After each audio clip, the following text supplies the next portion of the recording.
everybody. My name is Sharon Quinn, and I'm also known as the original Runway Diva, and you are watching Model Behavior. Today, I have a very special guest. I have Miss Catherine Schuller. Let me tell you a little bit about Catherine. Catherine Schuller is a plus industry pioneer and an icon in the full-figure fashion industry. She is also an image consultant, film producer, and creator of Runway The Real Way. Welcome, Catherine, to Model Behavior. Thank you, Sharon. Class is officially in session. Okay. All right, so we're going to get right to it. Now, I know that you've been doing fashion modeling around the 80s, around the time that I started as well. So I'm going to ask you the obvious question. How did you get started? What made you, decide that you wanted to be a model back then? Right. Well, it kind of found me because I had been approached by someone and said, you should be a model. And I said, okay. And I put my book together. And I think it was Jerry Ford's favorite photographer. Mm-hmm. He was across the studio where I was studying acting. And I said, okay. So I put my book together and I had an appointment up at Ford. And I was sitting there and this woman came out and she looked through my book. She didn't even look at me. And she just closed the book and she said, you got to lose about 70 pounds. And I said, really? I'll be right back. So I was about 5'10" and about 168 pounds then, maybe 173. So she was trying to move you into straight size modeling. Yeah. Okay. So she said, get down to about 116, something like that. And I said, all right. And she just turned tail and left the room. And I was devastated. I mean, I had spent almost 2 months putting that book together. And David never told me that there was any kind of weight requirement like that was so severe. So I had it. So I just said, I'm going to keep studying acting. So I kept, getting some roles because I was thin from the waist up, so I had those roles that, I didn't, have to show the rest of my body. It was okay. But once, the stage director and the wardrobe mistress, pulls me over and said, you're almost a size 14. And I said, yeah. I couldn't find any clothes for you. And I said, well, I'm a straight size Missy size 14, so you shouldn't have any problem. But I was getting that you're not good enough, you don't fit in kind of thing. So when you first were told about the modeling, you didn't know what plus size modeling was? Didn't know anything about plus size, and I just was very disgruntled. And I kept trying to, even my acting agents were trying to get me to lose weight. So I went to a fast farm and I lost probably about 14 pounds in a week. And I got down to about 139 pounds. And I came back and it still wasn't good enough. And that's when I had it. I said, you know what? This demon camera is my enemy. I'm going to go do theater. So I went and I did theater. I did off-Broadway. And I met these really wonderful actors. And we decided we were so funny. And we were going to have this comedy group. Okay. And I said, you know what? We're going to call it The Nerve. Because this is the nerve to be yourself. So it was the 80s, the yuppies were hitting, and I just went into the thrift shop because I had to costume it, and I saw all these business suits, and I said, corporate America, you're going down. So we built this big business suit. We all popped out of it like an egg, and it was...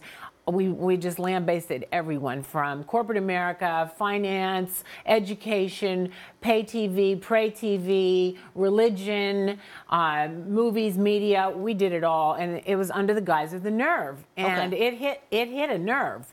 It really everyone was feeling very kind of mechanical, mechanized, and Wall Street was really kind of taking over everyone's minds. And I'm like an old hippie, like a free spirit, and it wasn't going to get me. I had the weight thing really just demoralized me, and I said, I've had it. I've given myself an eating disorder. I don't want it. And, I should be fine at 168 pounds. I was healthy. I was dancing every day, biking around town. I didn't feel like that was fair. Yeah. And so I was doing my stand-up comedy and the comedy act, and someone from Plus Models came backstage and said, you should plus size model. And I said, you should write for my act. I never heard those two words together. So I got my book together and I went over and I told her the story about the woman, at Ford just closing the book. And I said, why didn't she tell me there was a special, they called it special size division, right in, like right upstairs from where I was, at Ford. And she said, she probably didn't want to offend you. And I said, but telling me to go lose 50 pounds is not offensive. To me, that was, and I suddenly Ford realized. had a special size division? It had a special size division, yeah. Yeah, even then. There was Ford, I think Elite had one, Mary Duffy had BBW, Phyllis Kewington. I remember Phyllis, yeah. Yeah, so there were almost 5 agencies in New York City at the time we had a lot more, there was, newspaper ads coming out, catalogs were all, that was our bread and butter. Right. Catalogs were Ames, and we had like a weekly booking at Commercial Graphics for Ames and all that. So we were constantly working. So it's interesting that you brought up how much work there was, how plentiful the work was back in the 80s. Right. Now that's definitely, has it changed or has it gone someplace different in present day? Yeah, I think it's gone someplace different, and I think that they don't shoot as regularly, and those circulars and flyers aren't coming out, and they were really pushing the plus size woman in those days. Right. I really felt like we were, I remember when we would do the runway, we were with the straight size girls, right. and we were out there, and everybody would stand up and cheer because we were new. We were the new kids on the block, so they were trying to get us out there as much as possible, and Liz Dillon was really instrumental in being a voice and a spokesperson, and she hired me for The Forgotten Woman. We were doing weekly shows at The Forgotten Woman, and that was, Nancy Radman would go to Givenchy, to Brian Bailey, to Oscar de la Renta, and they would cut not a huge amount of units, but they were making, for 22 stores, she had a lot of pull because then she would go and say, cut me 500 pieces. That wasn't a whole run, but it was enough to keep Givenchy and all those people interested. And all the celebrities were coming in to have The Forgotten Woman that was over on Rockefeller Center. Yes, I remember Roseanne that. Barr was in there every other day. I used to go in there all the time, too. Right, and it was a beautiful dressing room. And so there was this whole kind of pushing us. I was one of the first people to do the Liz Claiborne fit, and also A&S had a department. Terrific Women was coming up. Saks, I opened Saks, Fifth Avenue for the Salon Z. Yeah. And Pauline Trégère was there. They had her do a collection. So they took their straight size designers and had them do a full collection for us. And the stuff was amazing. Oh, I remember. So when did the backlash happen? What happened? I know. I think what happened was we didn't really become top spenders like they thought we were. Because remember, it was like, she can't find this and she'll pay anything to get it. Yeah, but it was the Forgotten Women prices. Yeah, those were $400 and $500 just for a Tomatsu blazer. Yeah. And maybe the economy was a little better. But not everybody could afford those price points. And nobody could afford those price points. But then Macy's started to get like a lower, and Inc. came on board. So I think the whole thing has gotten much more inexpensive. I think luxury brands are not what they used to be, and there's a lot of cheap clothing out there that it's very disposable, and H&M came into the market very strong with BB, and then Forever 21, and so now you can get an outfit for $30. You can get an outfit for $50, and there's not that drive that the luxury brands can satisfy this woman, because they thought we were mature. They thought that the plus size woman had just gotten bigger because she was older. But now there's a lot of teens that are in the market. Everyone is coming out. They're coming out the womb a size 14. Exactly. And so that's partly to do with health and diet and sedentary lifestyle and all that. But we're seen as kind of bargain hunters and bottom spenders. And so people, I mean, bottom spenders. That's what I heard when I was over at Saks. They didn't want the Salon Z because we were bottom spenders. And I thought, geez, that sounds like we're like flounders on the bottom of the ocean. And they just told me that this woman doesn't spend. And that's one of the reasons why Salon Z isn't in existence anymore, is because they couldn't get us to buy the whole Marina Rinaldi outfit, you know? I like Rinaldi, but this thing is pricey. I know. I can't give you $500 for a pair of pants. Right. And I was telling them, bring a customer in, maybe she'll buy that $500 jacket or that great overcoat or that leather piece, but she's going to mix it with a Lane Bryant pant and a shell that she got for $7.99 at Rainbow. Mm-hmm. It's not going to be the full tilt boogie Marina Rinaldi head to toe. Well, it has to be. Well, that's not the way we spend. We do a high-low thing now. So the Saks was very disgruntled in the way we were shopping, and I launched my Shape Shopping with Figure and Fit there. What's that? It's a program that matches body types with silhouettes and clothing. Okay. So know your shape, show your shape. So you're shaped a certain way, and the clothing is shaped a certain way. So I do a fashion show that I shape shop, and I hire models who are waist and waist knots and waist and waist knots. Right. Hourglass, pear, apple. Yeah, and inverted triangle, and then oval, rectangle, and diamond. Mm-hmm. So those are the waist and waist knots. And I had living icons. I had everyone in a leotard, so you could actually see the shape of the body. Okay. And then I would clothe them. Well, halfway through the event, they handed me a note, and it said, "Get these people shopping." So all of the clothes that I had really carefully handpicked and wanted the clothing on the runway to match the clothing match the body type of the models.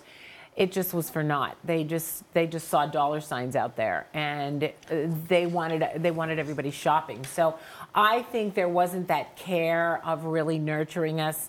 And I don't think they don't want us in the store, but I just because don't those are big numbers. I know. Give me a ballpark of the. It's $131 billion industry, and 99% of that is from apparel.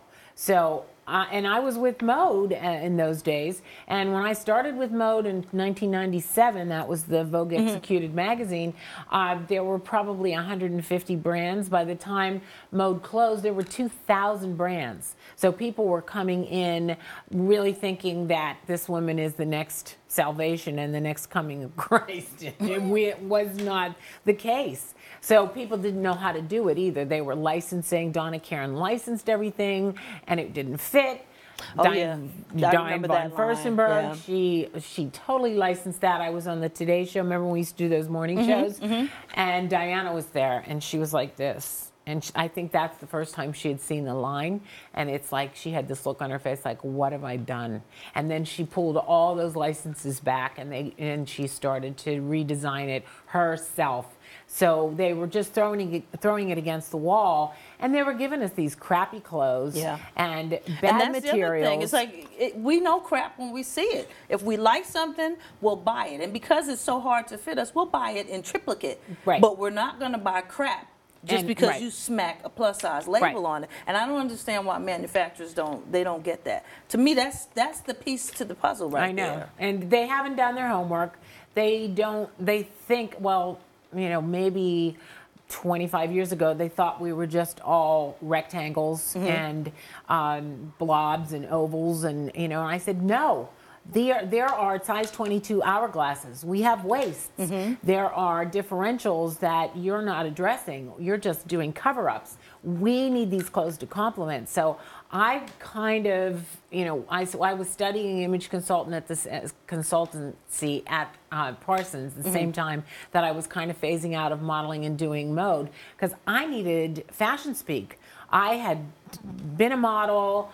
We all know makeup, and then when we're out with the customer and she's like, well, I got a tummy and I got, thighs, and what do I do? I'm 5'4" and I'm a size 20, and I said, this is something I've got to address. So I went and I studied image consulting, and that's applied fashion. That is, that's not perfection. That's not, you know, a lot of the women who are plus size models are 14s and well proportioned, 5'10", you know, really evenly proportioned, photogenic, but translated into a plus size woman who's 5'4", and bust, waist, and hips are all on top of each other. She's compressed. She doesn't know what to do. So those clothes are not going to look that way on that woman. Exactly. So that's where I came up with the shape shopping and figure and fit idea, to tell them, you have a shape, the clothing has a shape.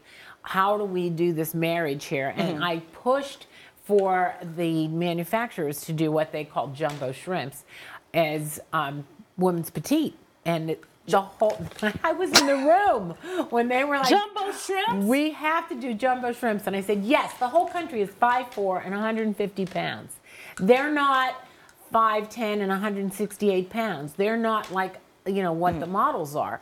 And yes, the clothes look great on plus size models because everyone's just a little bit bigger, but we're all proportioned and, you know, photogenic, and you know, we've got the silhouettes that complement the clothing, so it's not that much of a challenge. But you get somebody who's you know, a big bust, wide shoulders, curvy and ample in other places, then you have that ride your curves, don't hide your curves. Know your shape, show your shape. Not everything should be. I said cling, cinch, and hide, and you just look wide. Cling, cinch, and hide. And you just look wide. Skim, hug, and drape, and you show your shape. Okay, all right. I hope y'all wrote that down. All right. It's, you know, it's adult learning. If it rhymes, it must be true. Now, let me ask you, I'm going to segue into, is that where maybe part of the idea for Runway The Real Way came from? Oh, yeah, I was the underdog. Okay, let's talk about that. Yeah. What is Runway The Real Way? Runway The Real Way is a multi-culti fashion extravaganza that features all sizes, shapes, ages, heights, genders, ethnicities, everyone walking on an inclusive catwalk. So these are not necessarily professional models? Not necessarily professional models or proportion models. Okay. These are models who are beautiful in their own right. You know, it's like everyone has this beauty to them, and the designers love the fact that these are their customers. Designers actually, yeah, their samples are for a, you know, 5'10", 114-pound woman, but when I tell them I have 5'7" women, 5'4" women, size 4, 6, 8, 10, they start making the samples just for my runway models. And what's the largest size model you've put on your shows? 28, something like that. Really? 6'2", yeah. 6'2", size 28? Yeah, and I've had transvestites, I've had toddlers. The one show I had, the youngest was 5 and the oldest was 55. So I like the whole age acceptability, and I just looked out at the audience at the hotel at the crossroads of the world on 42nd and 10th, and I saw one of everything out there. I saw fashion diversity, and I said, I bet they don't want to see that one-size-fits-none mentality. And sure enough, it resonated, because the closer you are to the audience, the more you need to look like them. Absolutely, I'm in total agreement with you there. Yeah, and you don't have the camera that's putting on pounds, and you know, it doesn't have to be perfect. It's just a beautiful fashion brunch. Everyone's eating. Fashion and food goes very well together, and they're just, you know, oh, I love that. Okay, so you know, it just became a little entertainment. There's no charge for that. Nope, it just goes with the brunch. And I just, you know, I discovered that a lot of people were resonating with that concept, because they came backstage and said, I really see myself out there. And I knew what that felt like when I was modeling in the 80s, and I saw other plus size women like you, and I said, wow, we are really beautiful. So I felt like the underdog suddenly had cape and tights on. And no matter what, if you were a child, or if you were an older, or a transvestite, or a man, or, you know, I had one of everything in the show. So you have men in your shows as well? Yep. Okay. Yeah. And how often do you do these shows? I do them once a week, every Saturday. It's like throwing a wedding a week. You do that every week? Every week, yeah. Yeah. So it's just grown and grown and grown. And now I have a style app that you can buy the clothes right off the runway. So really? Yeah, so it's very live fashion show shopping. So it's all very interactive. Well, what is that app called? Stylaga. Spell it. Stylaga. And is that an iPhone app? Yeah, it's an Android and an iPhone. You can just download it at the start of the show, and we have the clothes all loaded up there. So when the model comes out and she's in the red dress is on your phone, and you can order it right there. So, and we have flash sales during that hour. You get a flash sale, ladies, gentlemen, everything's 50% off between 2:30 and 3:30. At 3:35, it goes back to the original price. So you drive the sales, and the fashion designers love it. They absolutely love it because they can sell clothes right off the runway. Wow, and that was the next question I had for you. Okay. Yeah. So are you still doing this at Yotel? I heard that you moved recently. Yes, the Yotel's going under renovations. So for the next 6 months, they're revamping and redoing it. So I'm shopping it around because I have had some invitations to come and be the fashion portion of brunches around town. So I'm just taking it around town. Maybe, do a Roman brunch and have it here, there, or whatever, because everyone follows Runway The Real Way now. The models love it. Everyone, it's party with a purpose. We're like all that. Okay. kind of celebrating each other. We're enjoying ourselves. We don't have to worry about people coming, selling tickets and all that. The brunch is the ticket. You buy the brunch, you sit, you watch the show. If you don't, you can stand at the bar and buy a drink. So it's a great way to get the fashion element in there, and everybody loves fashion. Mm-hmm. Everybody loves fashion shows, and it's not perfection. Every single piece that's out there isn't going to be runway worthy. I can't say everything's amazing.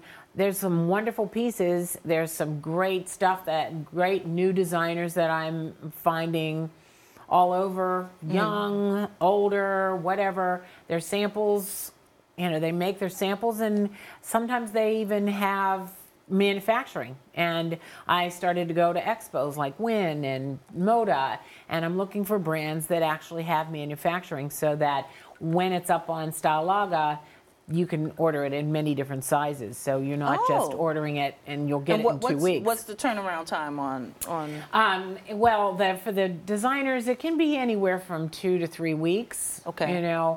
We prefer them to have manufacturing. Now we're getting a little more selective, mm-hmm. but it's just a fun fashion show, and if it's a wacky, kind of outrageous design, it's fine. It's great. You're not going to want to buy that. And you just said you prefer that the designers have manufacturing. Yeah. Explain what that means. It means that they have an ability to produce clothing in quantity, so that there's a run of sizes from 2 to 22. Okay. So that the women and the people in the audience can look at a garment, go on Stylaga and order it, and it's in their size. So they don't have to order it, hope that the designer can make it, find the fabric, do it custom, which is a lot more expensive than having it manufactured and in a warehouse, and the inventory goes out the door the next day. So that's the difference, is that it's already in production, that it's already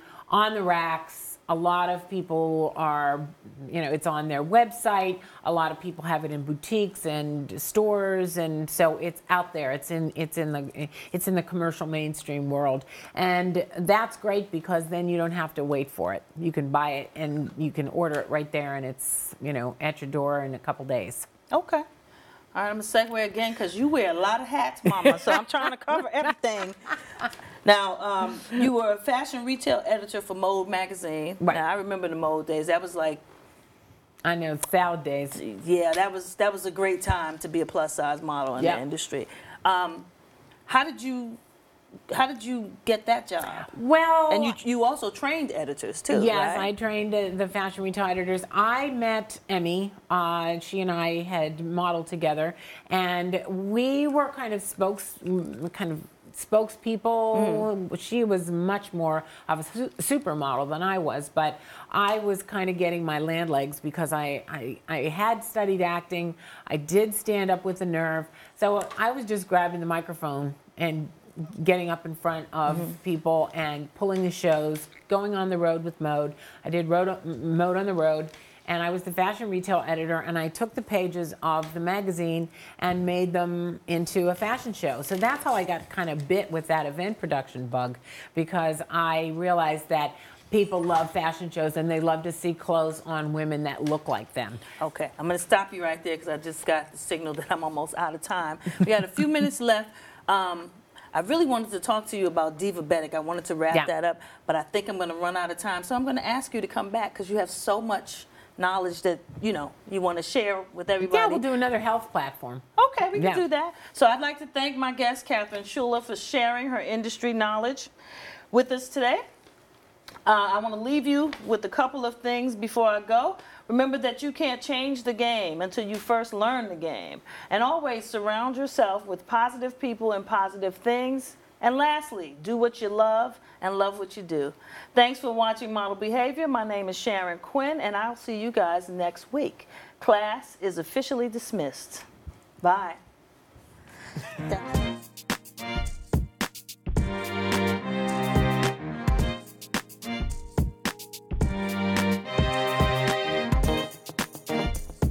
you.